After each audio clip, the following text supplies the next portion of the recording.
మీరు కూడా ఈవినింగ్ పూట వేడి వేడిగా ఇంకా క్రిస్పీ ఎగ్ బోండా ఎలా చేసుకోవాలో చూద్దామా. ముందుగా ఒక 3 ఎగ్స్ అయితే తీసుకొని వాటర్లో బాయిల్ చేసుకొని పక్కన పెట్టుకోండి. ఆ తర్వాత ఇంకో గిన్నెలోకి శనగపిండి తీసుకొని దానికి మీకు తగినంత వాటర్ పోసుకుంటా నీట్గా కొంచెం కొంచెంగా మిక్స్ చేసుకోండి.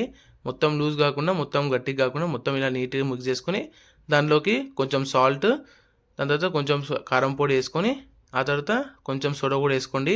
మొత్తాన్ని మళ్ళీ మిక్స్ చేసుకోండి. కొంచెం ఇట్లా గట్టి గట్టి కాకుండా ఇలా నీట్గా కొంచెం ఇలా ఎగ్కి మొత్తం అంటుకునేటట్టయితే మొత్తం కలుపుకున్నాక ఇక ఎగ్స్ మొత్తాన్ని పొట్టు తీసుకొని దాన్ని మనకు కావాల్సినంత షేప్లో అయితే కట్ చేసుకుందాం. నేనైతే నార్మల్గా ఒక 2 పీసెస్ అయితే కట్ చేసుకున్నా. ఇక ఎగ్ని మొత్తాన్ని తీసుకొని ఆ పిండికి మొత్తం మిక్స్ చేసుకొని మొత్తం పిండి మొత్తం తాగేటట్టు చూసుకోండి. పిండి మొత్తం తాగినాక ఆ వేడి వేడి ఆయిల్లో వేసి నీట్గా డీప్ ఫ్రై చేసినామంటే మన వేడి వేడి ఎగ్ బోండా అయితే రెడీ అయిపోతుంది. అలా నార్మల్గా ఫ్లేమ్లో కుక్ అయినాక దాంతోపాటు సాస్ వేసుకొని తింటే టేస్ట్ వేరే ఉంటుంది.